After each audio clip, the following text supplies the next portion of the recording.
Ladies and gentlemen, guys and girls, welcome back to the Age of Warfare podcast. I'm Tertullian Andreas Maximus. That is Nagate, Aiden Cordier, and we have a really fun topic for you guys today. We're going to go back to the 1200s, 1300s, and we're going to explore the war between Edward Knockshanks, as his nickname is actually Edward the First of England, against William Wallace of the Scottish, as the Scottish try to fight for their independence against the English hammer. So before we get started, as always, how you doing today, my friend? I'm doing all right. I've had a bit of a flu, starting to feel a bit bunged up, a bit sore throat. So if you see me muted at any point, I'm probably coughing. But no, I'm doing all right. I've been getting on with things. We're doing a bit of painting, doing a bit of writing, all kinds of fun things. And I've got some vitamin C tablets to help me through this, and I've had loads of energy because of that as well, which is quite fun. But yeah, it's the weather report in the UK. It's raining. There we are. That's going to be the next weather report for the next 6 months. Yes, the ever so rainy nature of United Kingdom. You gotta love it. You gotta love it. But yeah, we came up with this topic the last minute, but I was really excited to talk about this topic with you because since you're from England, you live in England, you probably have a really good wealth of knowledge about Edward Knockshanks.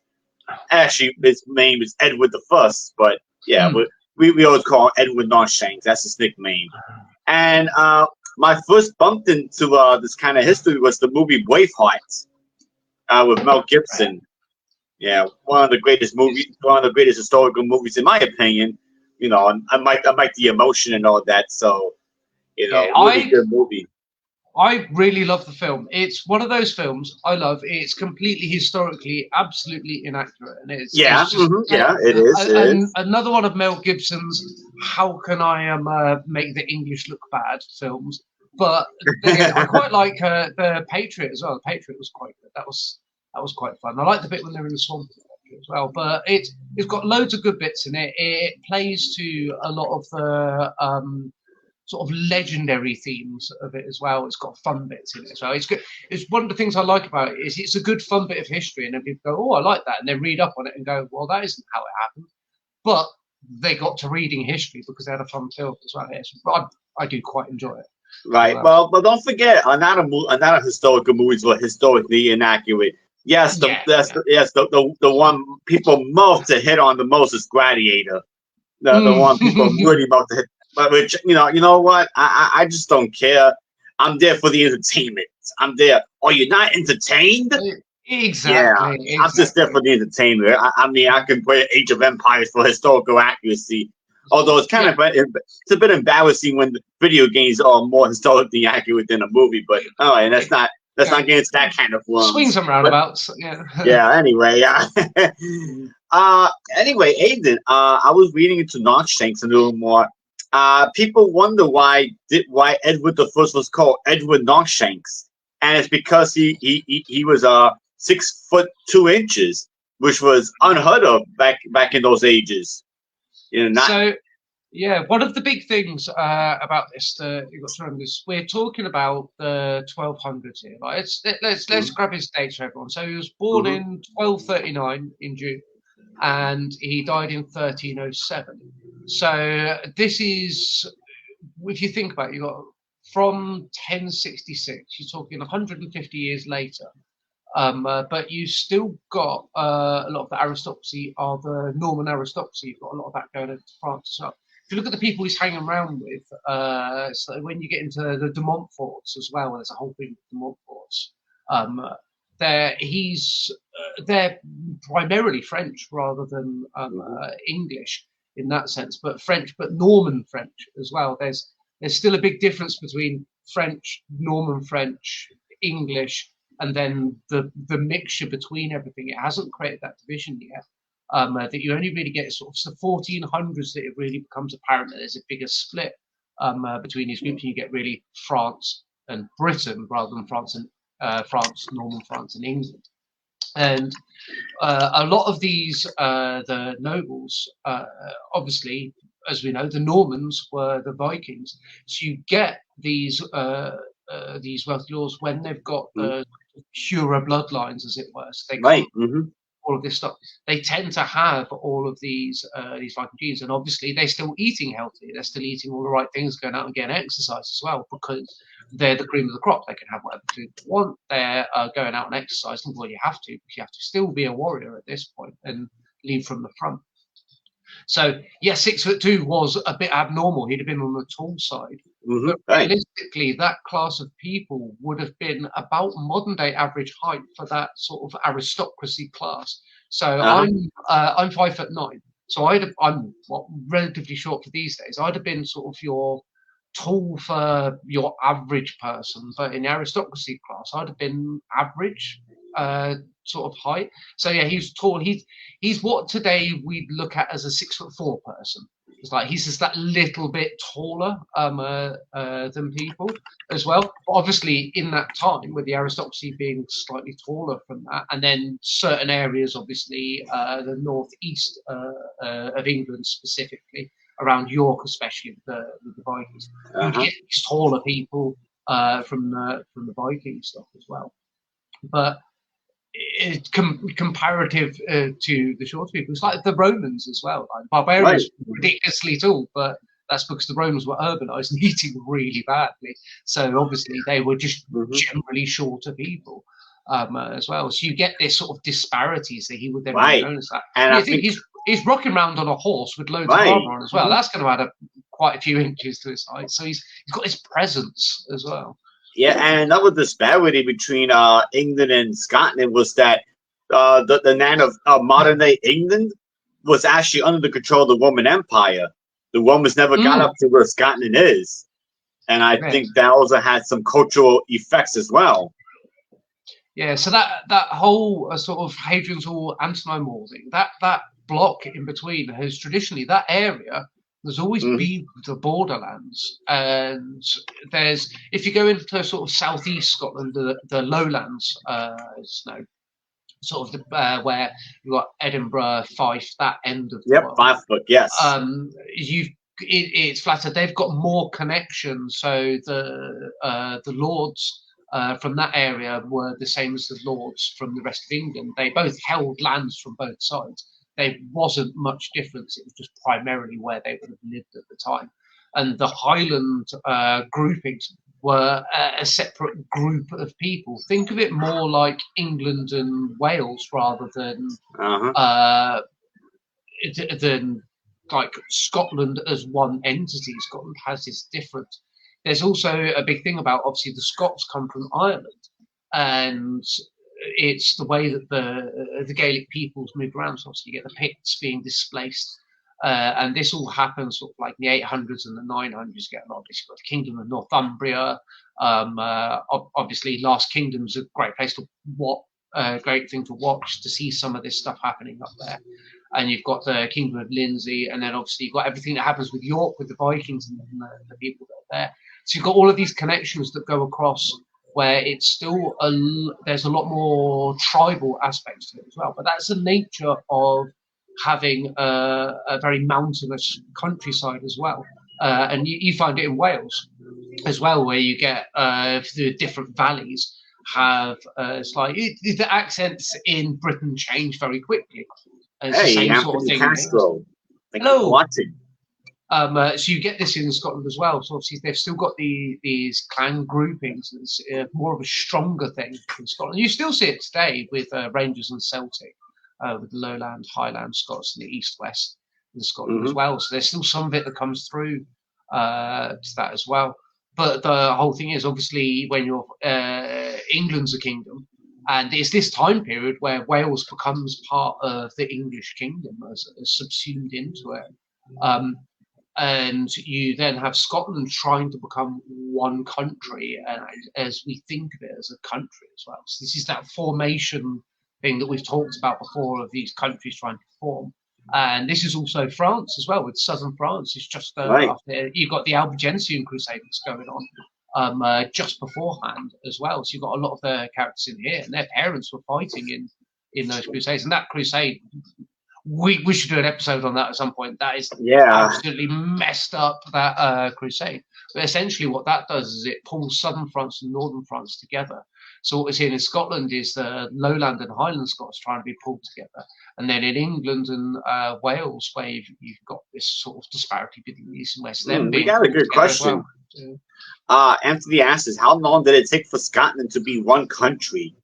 That's a good question, because it's an interesting thing. I'm actually must hit on the idea that Scotland wasn't always one country. There was actually divided. The region of Scotland was actually divided. I mean, it depends. Technically, this time period, Scotland is all technically one country at this point with this, and this is where we see, as I say, and this is where we see it becoming definitely all one country, rather, getting rid of those divisions that you had during the. So sort of you think about it, like in 1066, Normans come over, England is then England as well, because it's only really 100 years beforehand that you've gotten rid of the Danelaw. And the Anglo-Saxons have become the English over that time period. The English then get defeated by the Normans.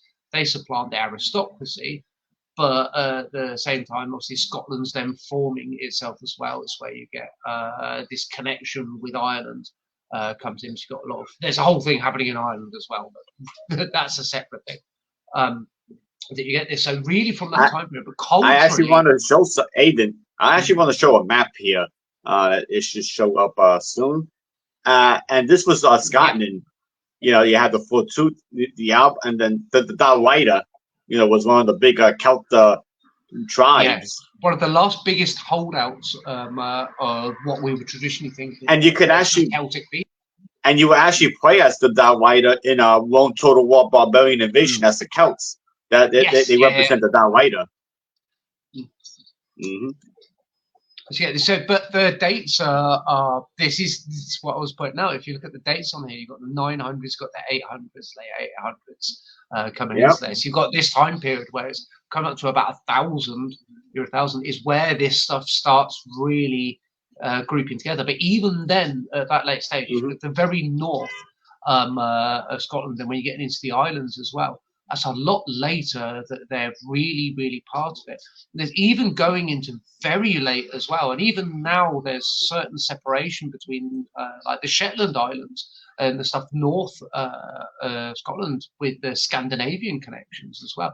There's been talk in what we would consider modern times of them being ceded, say, Norway as well, as part of the thing of how well they're connected. But that's just because in the modern world, obviously, we think borders are stronger than they actually are. They never have been ever massively strong things. They've always been a movable, tangible, not really tangible as such, but it's a line in the sand rather than anything else. It's the only real borders that have stayed there have been essentially like the Channel. It's a giant body of water. It's like when you're an island, it's a bit easier.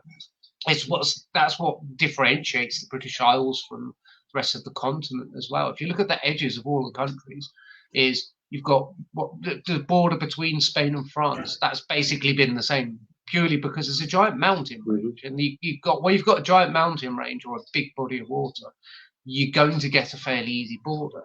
Right. But when you don't have that, this is why the border between England and Scotland, like on that with Northumbria, that goes really, really far up. Whereas nowadays it's a little bit further down, and there's a bit in between, like Berwick upon Tweed.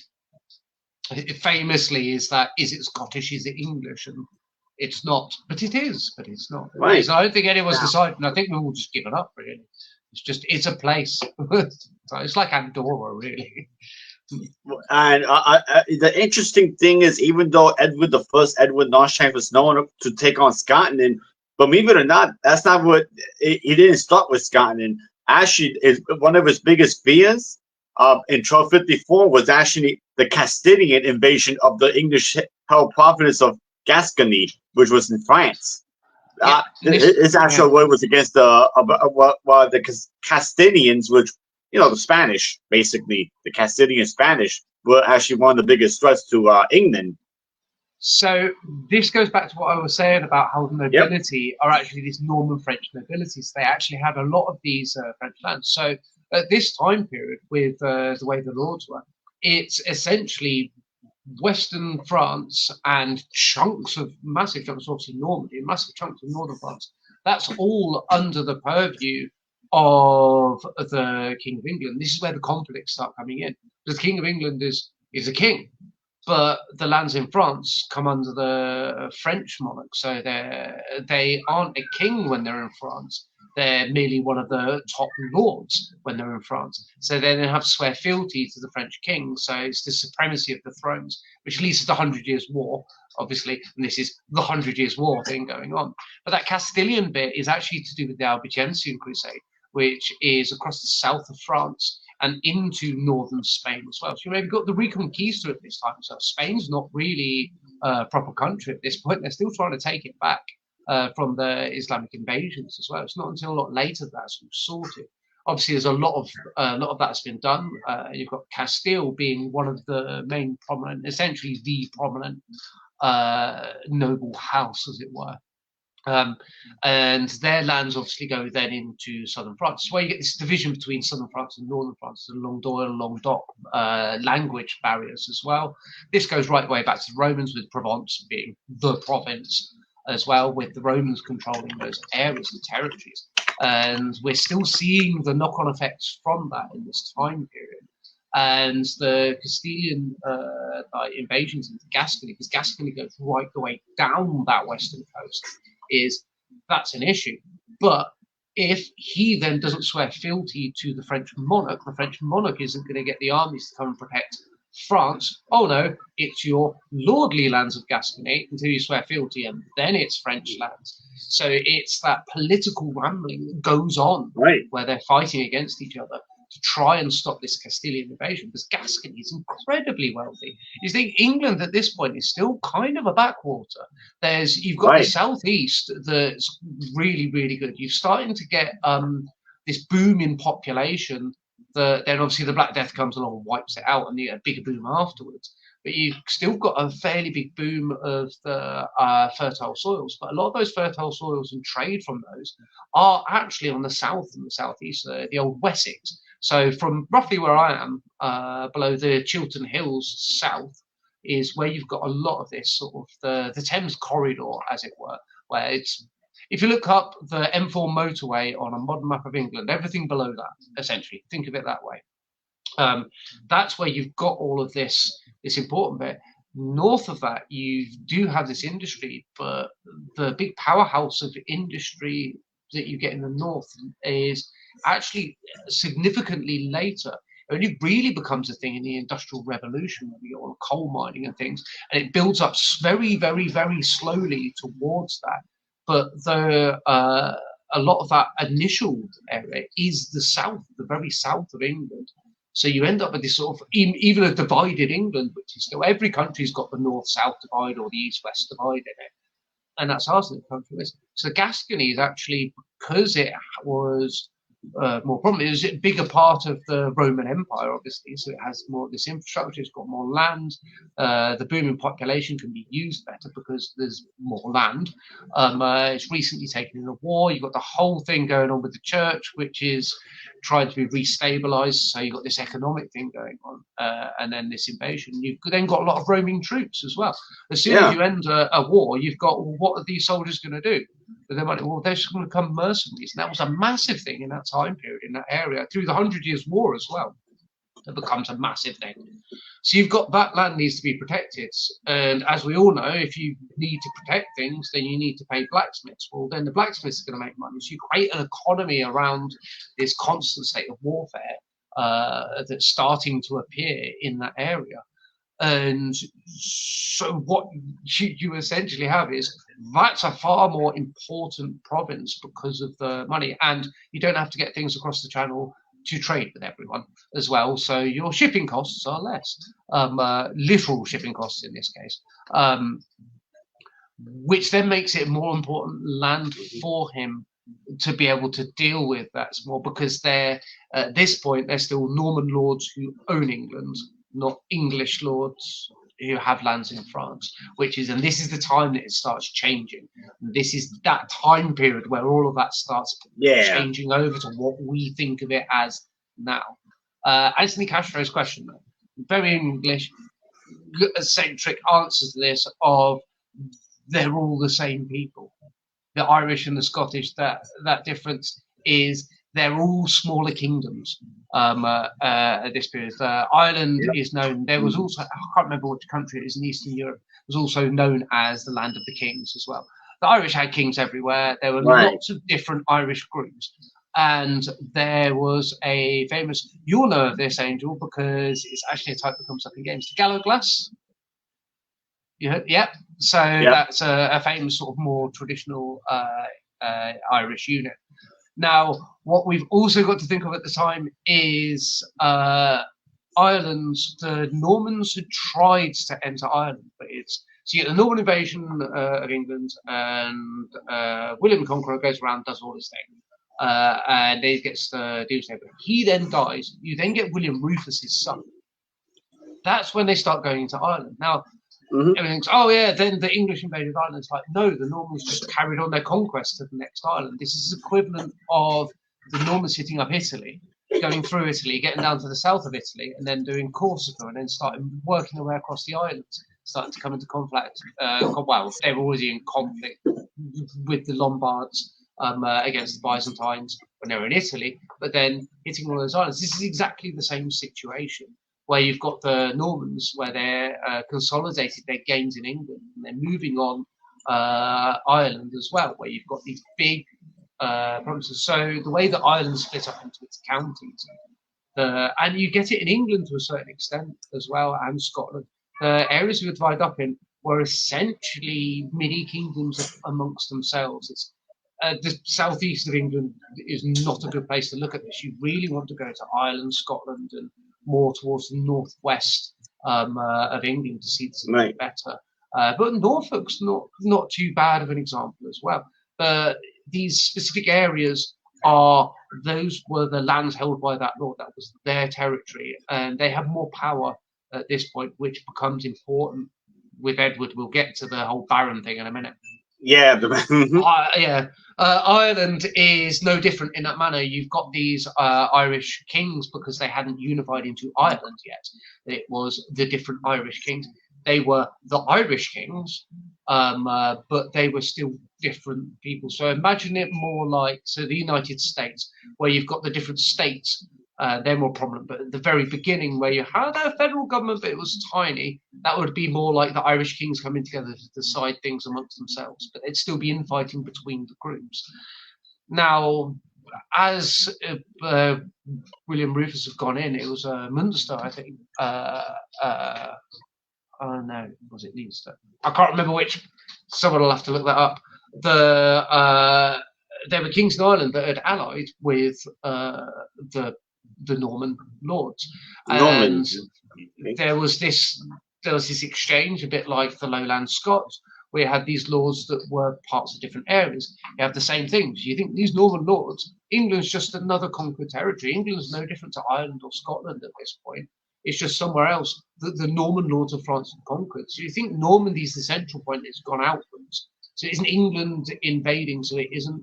This is the thing in Braveheart about it being English bashing. So, the Irish and the Scots get together to fight the English. It's still not quite that. It's this expansion of the Normans never really stops until everything is conquered. And it's going to Ireland, fighting these kings, making treaties, and then elevating that position of the Duke of Normandy is now the King of England, and now what's become the King of Great Britain, and then the King of the British Isles, and then going forwards. Anyone who's played Crusader Kings knows that if you manage to conquer all of that and a whole bunch of other little bits around it, you then become the emperor of the area. And that's essentially what they were looking at doing. They were creating an empire out of these areas. So to prevent this, and because there was that, as I said, the Scots were essentially an Irish tribe that had moved across to take up the bits. You still had this Celtic connection that goes through the edges. That is partly also due to the Saxons as well. So actually, it's the Saxon-Celtic rift that is there already, that then the Normans come supplant the Saxon part of it. So you then start getting this sort of like the English, Irish, and Scottish, and it all starts to then divide into the individuals. But yeah, you would have the Irish lords allied with Scottish lords, and they would send troops to each other as well. This happens right the way up into the 1700s as well, where we were like, well, even the 1800s. People keep forgetting the last time the UK was invaded successfully was in the 1700s. It wasn't 1066. It was just less bloody in the 1700s when we were invaded. That was the Dutch. It's like people seem to forget this. There has been lots of changes. It's like when we were at the 100 Years' War. You look at the Cinque Ports on the south coast. We were constantly getting invaded by France as well. Yeah. And then you have the treaty between France and Scotland, because France wanted to fight against the Norman lords. Scotland was on the northern border, France on the southern border. They allied themselves together because if you attacked one and the other attacked you, you had to split your armies. The two-front war. Think of World War II. Eastern Front, Western Front. Two fronts, can't hold both, you end up collapsing in the middle. That was the intention. Weirdly enough, one of the few times that it didn't actually work, but it stopped that taking over the countries. And it wasn't then effectively until the Norman lords were kicked out of France that you then have the United Kingdom. Then that's later in the 1700s, obviously, with the Act of Union. But the Irish lords trying to keep these Normans out of Ireland is they're forming their own alliances. So they then try to join this group with Scotland and France of contain these Normans and stop them. So you've got all of the edges of everyone going, keep them in that one place, just sort of stick them into that one thing as well. And through that, the identity then becomes their English monarchs. And this is the point where the identity is for English monarchs. I think you've got Richard Lionheart as well. He didn't speak English as well, going on Crusades a bit earlier, but you've got that isn't that much earlier. This is people talking about their grandfathers. Right. That's that generation. It's not that much earlier when you really think about it. That's why you think if we're talking about, we will happily talk about family members from, and I know what my family did quite clearly. I've got photographs of them from the late 1800s, the early 1900s. So if this time period we're talking about in the late 1200s, that's like having people from the late 1100s right at the end, say somewhere near 1099, for example, where the first crusade took Jerusalem. That's how close. And it's only 33 years before that the Normans come to England in the first place. This is well within their living memory as well. So they haven't. But we're starting to shed those thoughts in that time. That should be history for us now. That's the stage that they're at. It's that point where they're moving forward.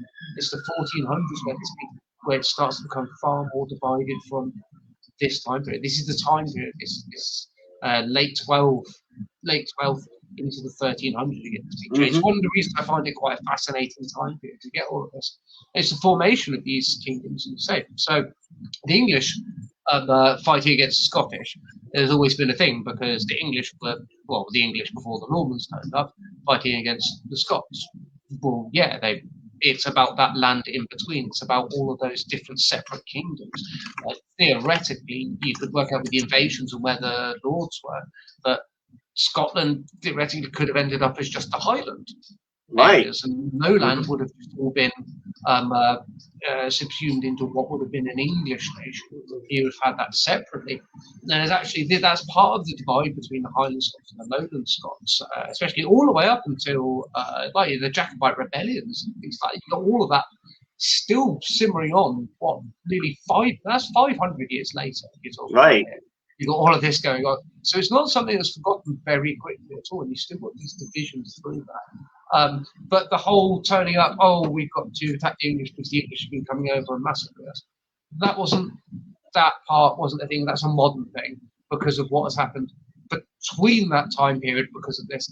And then later on, a lot of that comes from the effects of the 1600s as well, though there's earlier stuff. Although the William Rufus as well, that is still part of it that comes into it. The Normans coming over, that's really part of the Irish consciousness. Still, if you ask someone about it, all of those things, that is still included. So you still do have that aspect, which is why you see the Irish working with Scots against the English who are run by the Normans, because you've got William Rufus rocking up with all of the English lords that are now his lords that are going over so they can fight against these people as well. So it's complicated, but you can boil it down to Irish, Scots, and English. However, it isn't Irish, Scots, and English. It's a lot more complicated than that.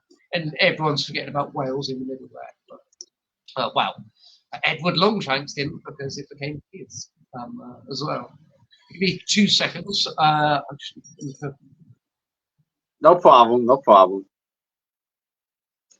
So while Ethan is out for a second, so I what I was gonna get into, guys, now that we wait for Ethan to come back, what I was gonna get into the guys is that I find it interesting that between the English and the Scottish, when they were battling, what I found interesting was the conflicting armies. You had 2 different army types. So, for example, the British, the English were experts in the longbow. They had the longbowmen. They were expert archers, and they had horsemen, and some horsemen.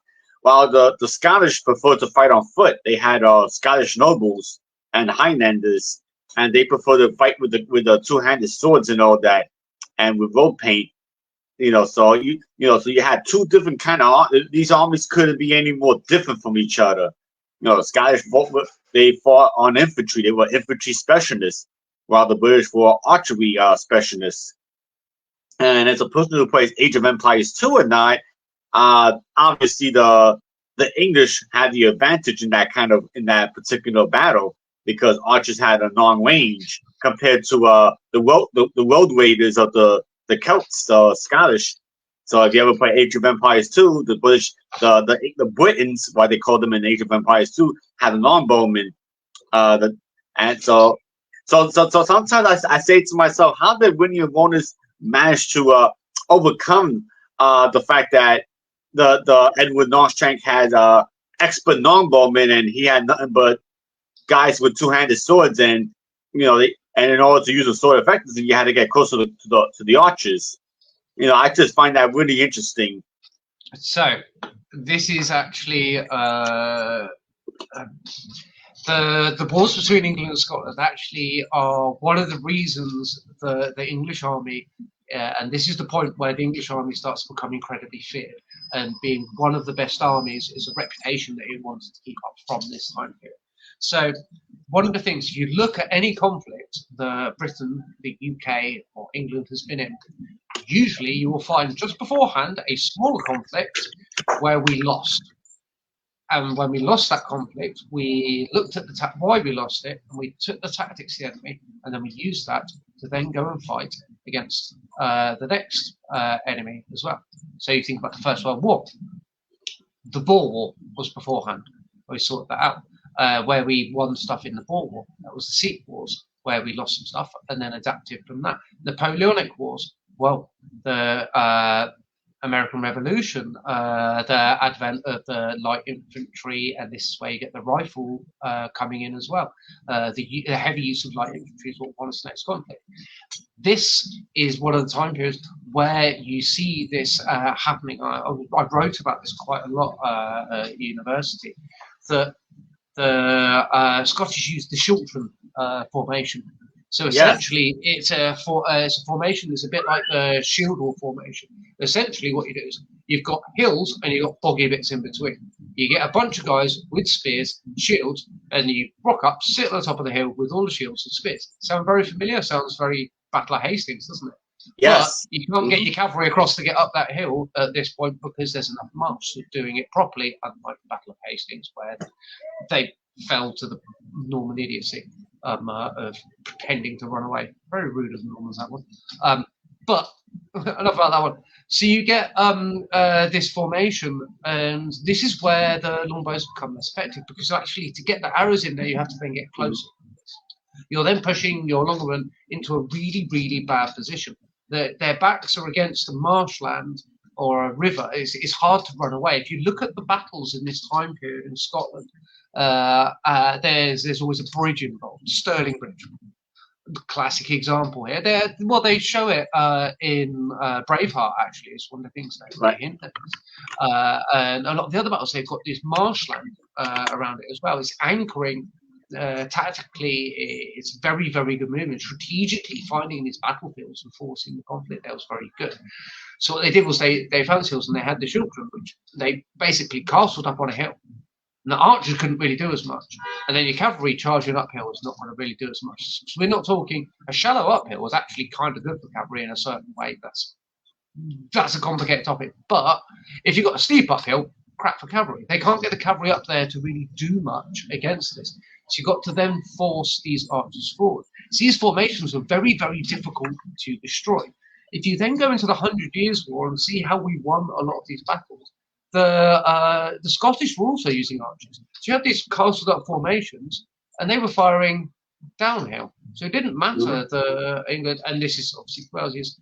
Everyone had the longbow in British Isles. It wasn't just a very specific an English or Welsh thing. It's just the Welsh tended to be the ones that had it more. It was more of how society was formed thing. We really led into it as well. It was early. I think, like I talk occasionally, I've probably mentioned it a couple of times, about St Mary's Butts in town centre. It's the town centre of Reading, a modern town, and everyone calls it the Butts. The Butts is the name for the place where you practice your longbow, outside the church in the centre of town. And actually, some of the infrastructure has archers painted on it. It's still a thing. It's still a very known thing. It's still words we use because our society lent into it so much. And it's because we saw how devastating it was. You castle up your infantry, you make your cavalry charge across wet ground, slightly uphill, towards solid block of infantry with a bunch of archers. You're going to lose. So we really struggled against that. Agincourt. What happened in Agincourt? Cavalry charge across boggy lands. They were constantly getting hit by archers, and then a bunch of heavy infantry came down and killed all of the cavalry because their attack was blunted. Battle was won. That tactic we learned from fighting the Scots. That was a Scottish tactic, of this Chiltern tactic, that we then developed and then used later on. And it's the Henrys who learn this and then use it further on. And this was the other big thing about Longshanks. He was incredibly clever. He was a very, very good tactician. He was a king who was a warrior in the traditional sense, that medieval warrior king who we all think of. He was one of them who went out and he knew this and he did this. He lived and breathed this. And when he saw that he was losing something, he went, cool, well, obviously they're doing it better. Let's try that then, because that's clearly where it's adapting. Is what everyone says about good commanders. They don't go, oh, well, we'll use the same tactic. No, you adapt your tactics to, if their tactic seems to be better, pick it up and work with it. Don't be embarrassed about that you lost. Use their tactics.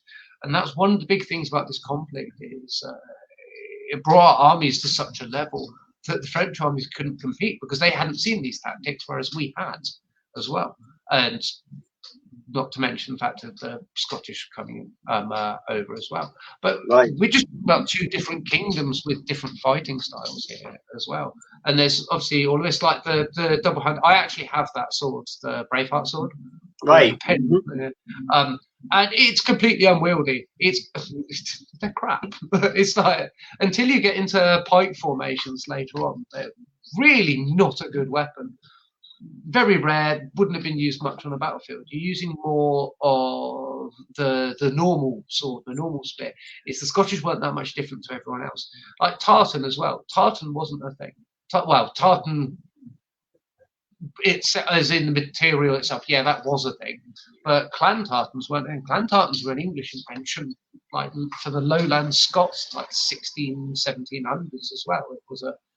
It was a lords trying to do a thing, and they were adopted. It was as specific types of tartan as well. Hence why the tartans have specific names, and a lot of them are from the military because that was developed in the 1700s. So actually, the clan tartan thing wasn't as much of a thing as you'd think it was back then, as it's portrayed. It's useful to use it in a film in that sense, and then just gloss over that because it makes life a lot easier from a film perspective. That's one of those bits of ignore the historical inaccuracy of this because it makes life a lot easier, and I'm good with that. But the clans were still tribal. They were clans. It was families. It's just the families were very large. That was the only real difference there as well. But they were still fighting amongst themselves. Look at any family, right? It's like even if you've got a big extended family, there's always that group in the family that you don't invite to family occasions. There's always that uncle who, we forgot to send you your invite, but we still like you, don't we? Because you don't want to get written out the will, but if he turns up, you're probably going to have to call the police. It's like there's always those people and that thing between families, and the families back then were no different. I mean, obviously they didn't have police or barbecues, but you still have this thing going on, so they're not as homogenous. We've all got the same surname, so we're all going to go and fight here, and we're all together in this, and we're all going to wear the same colour. It's not as cut and dried as that as well. There's you get small groups of people, and obviously the film being historically accurate of the whole William Wallace portrayed as a guy who lives in Right. Mm-hmm. No, he wasn't. He was. But there's quite a few Scottish people very annoyed about how downplayed Robert the Bruce is, because Robert the Bruce is the actual guy. He's the guy who did all of that. Most of the stuff they put on William Wallace as doing, it wasn't William Wallace, it was Robert the Bruce. And William Wallace wasn't some sort of poor peasant child. He was as noble as any of the English monarchs. He was right up there as one of the high nobility as well. And that's the thing about the film that it gets wrong, that it was essentially a noble rebellion. It was, and this comes into the Barons' War as well. This conflict, because it was essentially a baron.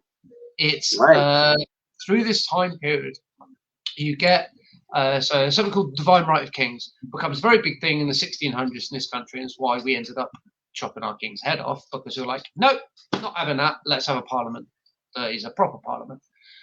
From the Magna Carta time period, you get this consolidation of the king being the guy and owning everything, and then all of these lords going, well, no, we got stuff too. It's our armies that you're using, and him going, no, it's mine. And you get these rebellions. You get the Magna Carta. That's one of them. That's early on. And then you get the First Baronial War, and you get the Second Baronial War. And this is all going on with the Second Baronial War as well. It's like Edward II ends up being, he's fighting in the Second Baronial War. He ends up as a hostage as well because of this as well. You get the barons are constantly fighting back against this. So it's the expansion of what you control, and the barons fighting back, and the lords fighting back, and forming groups to fight against you is an odd thing. So Scotland, yes, it has a separate monarch, but remember at this time as well, and that's a whole big thing that they show in Braveheart, is that they couldn't decide who the bloody monarch was. So of course, Edward turns up and goes, well, I'm a king. I'm the king. I just have to show that I can beat the barons and lords, and then I'm the king. It's no big, we're going down to stamp out these people thing. It's just that's how the world worked. It's like, king comes along, this land doesn't have a king. Would you like a king? No. Well, I'll kill you all, and then I can be your king. And that's just how it happened, and that's what he was doing at that time. But the lords decided they wanted to fight back. Robert the Bruce then becomes, obviously, that's when you get into a proper Scottish monarchy. And then, obviously, later on, our monarchy, we run out of kings, and then we get a Scottish monarch back again when we bail them out, Acts of Union. That's how that happens, and why we end up with the Stuart dynasty, which are the Scottish monarchs. So, ironically, all of Edward's stuff ended up falling flat on its face 400 years later. But with this, you've got to remember that we're not talking countries either. It's not like England, here are borders, this is England, England is country, you have monarch, and then you have lords within that. It's not, you have a group of lords doing things, and then you have a monarch, and certain lords swear fealty to that monarch at different levels. The further afield you go, less likely they are to swear fealty. Even if they do, the less that they'll be giving in fealty, and less obligation that they'll have. It's more amorphous than that.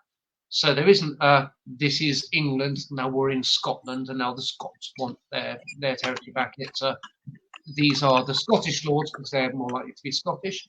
The Northern lords in what we know England, the English Northern lords and Scottish Southern lords are the same thing. They're the same people. They're sort of a mix between both worlds. It's just that where Scotland didn't have a monarch and England did, England was more powerful at the time, so went for broke, right?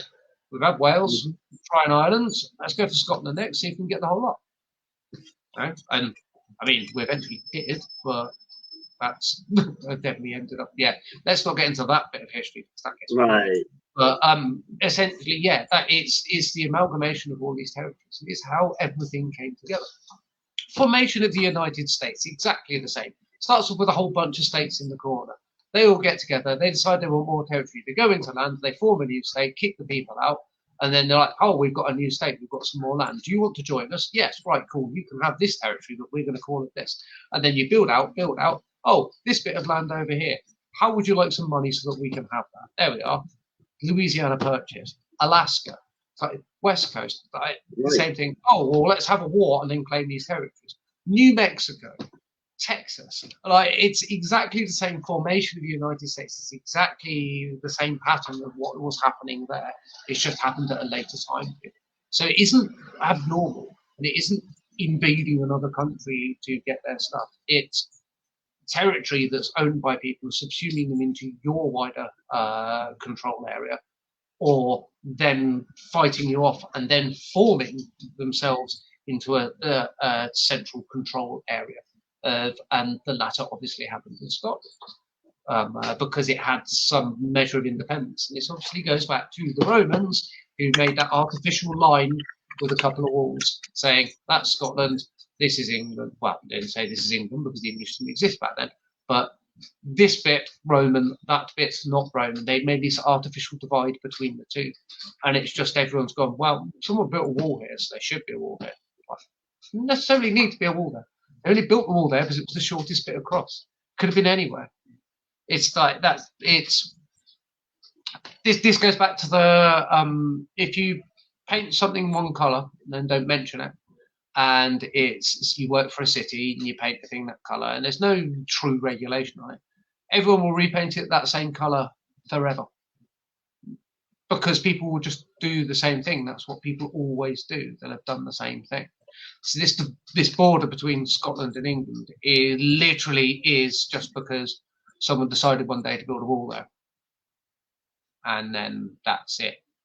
So we've just been fighting over that. There we are, done. Someone decided that was the line, and that was it. Oh, it's essentially how borders form, really. So yeah, it's not, but it's not hard and fast. It's hard and fast in our minds now because of how we live, but it's not hard and fast back then. So it's not so much England's crown against the Scottish crown because, well, there wasn't a Scottish crown. It's the Lords of England who had a king against the Lords who decided that they weren't, because they weren't Lords that weren't under the fealty of the English king as well. Then you get into the complications of France as well, with the English king actually being in fealty to the French king as well, hence 100 Years' War going on as well. So you get this layered thing from the centre. Essentially, it goes back to the bloody Romans. It's always the bloody Romans, isn't it? It goes back to them once again of deciding this is how things are, and then everyone spends the next 1,000 years fighting over it for them, even though they're long gone. But that's how the conflict really shaped up and happened, and it's the extent of the Normans. It's them reaching the edge of what they can do, and that's what we see. But even then, Longshanks didn't exactly do badly. He was very, very, very good. He was a nasty man. To be honest, to be a monarch at that time, he kind of had to be. He kind of had to be, right? The nice people truly did finish last back in those times. It's kind of a tough reality. But another thing people might not know is that William Wallace was actually 6'7" tall. He was a giant for the time. William Wallace. While Edward Longshanks was big, but William Wallace was even bigger. And some people ask, did William Wallace and Edward Longshanks actually fight in battle for real, or is this just a thing that you see him in Braveheart, or did they actually, fight each other? It's a really good question. I think there's actual evidence that they did fight each other. Maybe not head to head, but their armies did fight amongst each other. And this is why I say, I mean, if you're gonna watch Braveheart, enjoy it for what it is, but don't expect to know too much about it, because it is one of those really, historically inaccurate movies. And Aiden's looking up. Yeah, I was just looking at. So give him a minute. So what's interesting is how close in age he was to Longshanks. I didn't realize how close in age they were. Yeah, me neither. I didn't realize that either. Okay. Oh, no, hang on a minute. I read that completely wrong. What? Yeah. No, I read that completely wrong. Sorry, I was reading the reign of... that's quite funny. Essentially, William Wallace was born. Edward becomes king. William Wallace dies. Edward stops becoming king. Now that's an important point for us to remember. Don't go around killing people. It stops you becoming king. Yeah, so he's. Yes.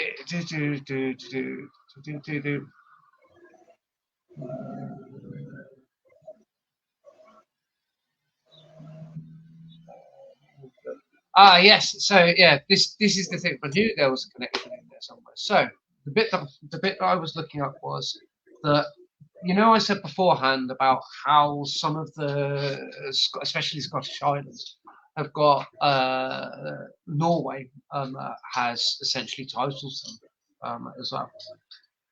Essentially, Scotland was theoretically could be ceded to Norway because of the marriage connections with was it Alexander the Third?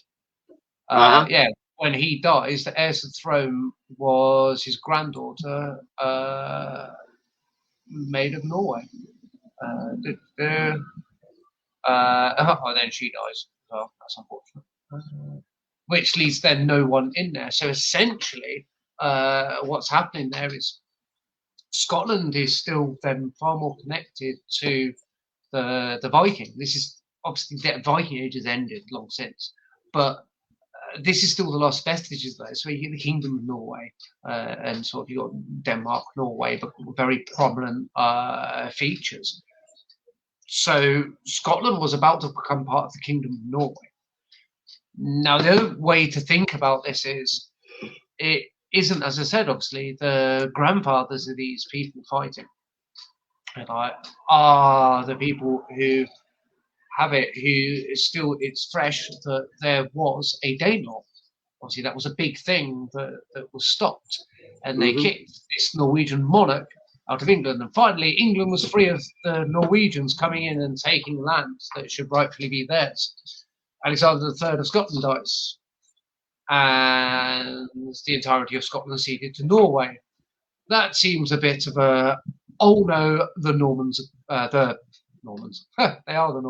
The Norwegians are coming back to then claim through their monarchies, you end up with this war. It's essentially the same conflict between those kingdoms of that Scandinavian connection as well. Really, really sort of interesting. That's one of the things I was looking up as well. But yeah, like William Wallace was he was a minor noble, was in the right place at the right time, type of thing.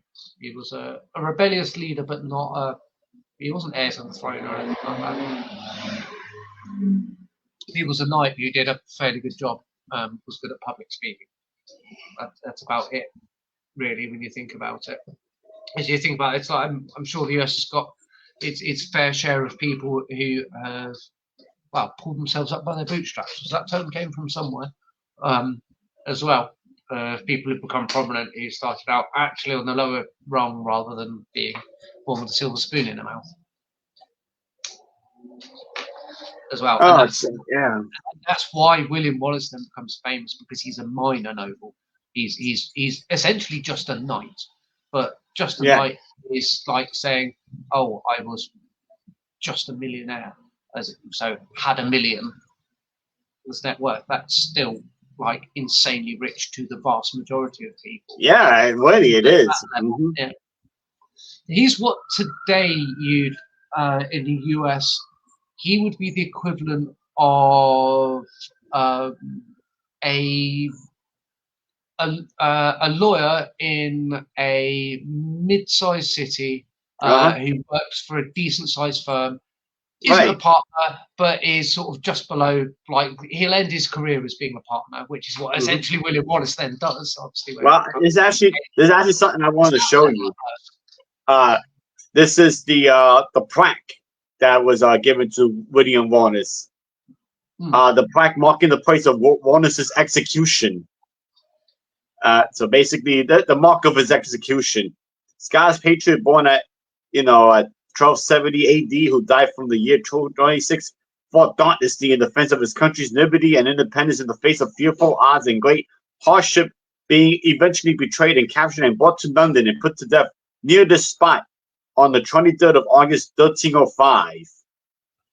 See, now here's one of the other interesting things about it, and they do show this in Braveheart actually, is the nobles also had lands in England. So when we go back to this fealty thing that I keep talking about, he swore, obviously, as a noble, he would have sworn fealty to a monarch. If he had lands in England, he would have sworn fealty to Edward. It's like, so fighting against your king is treason. You committed treason. So what he was punished for, it was right. It wasn't made up charges or anything like that. He did break the law, and he got the punishment at the time for breaking those laws of what he did. He was also a war criminal, which was the other thing that he was convicted of and sentenced of. But then again, most of the leaders of big armies back then were as well. The Black Prince was quite famous as only ended up being a war criminal at the very end of his time when he was sick, and as well. This is the time period where if a town doesn't surrender and you breach their walls, you get to kill everyone. It's like, so being a war criminal in that time period is pretty strong stuff, really, when that's considered a legitimate thing to do and not a war criminal act as well. So it's he's a rebellious leader as well, and he's not as high ranking, obviously, as the Bruces. They were playing more of a political game. He was more Wallace was more of the, I'm going to take an army and go and raid and fight. You got to remember the raiding between England and Scotland and the tribes that have been in that area, especially. This is why Hadrian was always built in the first place, really. The raiding backwards and forwards across that border has always been a thing. England invaded Scotland, Scotland invaded England, England invaded Scotland. The Lords in the north of England invaded the Lords in the south of Scotland, and vice versa. They were constantly raiding each other. They were constantly stealing cattle. They were constantly stealing all kinds of things, burning down towns. Exactly. Yeah, skirmishes. All of that was constant, and then it would then blow up into these conflicts. This characterization of a war of independence as well comes out of the fact of, this is what I said about the formation of a country. This is really the forming of Scotland being an independent entity of, this is now Scotland. We're now going to have a border. This is now going to be the Scottish monarchy and the English monarchy, and they're going to be separate entities. And this is forcing that as a thing, this stabilization of the countries becoming countries as we know them today. That's why it's the War of Independence as well. It's similar to the US. I keep going back to this. US is a good example, so a lot of people know about it. It's the similar thing about that. If Britain had won, it would just be a rebellion. All it had been known as. It wouldn't have been a war of independence, it was a rebellion, but it becomes a war of independence because independence is formed after the fact of, well, we've won, what do we do now? Well, we're an independent nation, and then the nation is then formed from that. So the Scottish nation, obviously, there were Scottish kings, but that identity as this is now Scotland had formed, whereas the English one had formed incredibly early due to fighting against Danelaw and the things that Alfred was doing earlier on. And like with the French monarchy, the French monarchy didn't really control much of France either as well. It's like these monarchs controlled this area and then they had some fealty around them, but they didn't really control huge amounts like we think of a monarch today. It's just that England came up with that a lot quicker due to its circumstances and the invasions being a lot earlier, whereas Scotland still had this lowland highland divisions within it. You still got some fealty to Norway in certain areas in the islands. You still got then these issues with the Irish lords, obviously with the huge connections with Ireland in the west. And then you've obviously got the lowland Scots being heavily connected to their English lands as well. And then you've got this alliance with France against this expansive Norman kingdom that's forming as well. So you've got all these interconnections here. But it's this war of independence because it's a formation of Scotland as no, we're pretty sure this is Scotland right now. We're having a war now. No, this is definitely Scotland now. This is a formation of this. So a lot of that is added on after the fact to explain what was happening. But at the time, it wouldn't have been, well, we're fighting to form Scotland. Like with the US being formed, it was they were fighting against taxes and the crown. They were fighting to form the United States of America until later on that became the thing. People at the top may have been fighting for that, but a lot of people are like, well, we're fighting to stop. We just want to come out here and do our thing and have our settlements and stuff like that. So that those high level concepts, right? And that's where obviously you get in Braveheart with this high level concept being a thing that everyone wants. It's like it doesn't work that way when you get these early formations of a thing. Only comes later on, and then when it becomes founding myths for a country. If you look at the founding myths of the US, is people know they're wrong, but it's an easy way of explaining it with certain things like this. There's a lot more than taxes. There was a whole reason for the whole taxes. Yeah, yes. It's a lot more complicated than that, but very simply, it is that. Whereas in this case, it's very simply, we did not want an English king taking over the Scottish lords because we didn't have a monarch. We wanted to have our own monarch for Scotland and form Scotland.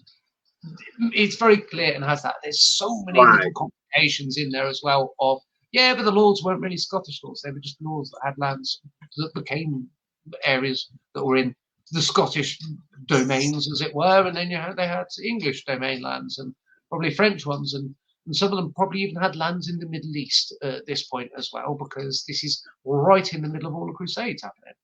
Of which it was Edward II went off on crusade as well. So the 9th Crusade. That's long. The Mongols as well. The Mongols turn up in that crusade. That's a bit later on. That's Edward II and III. That's later than this. So we're right in the we've pretty much gone above the hour. This is a really fun conversation.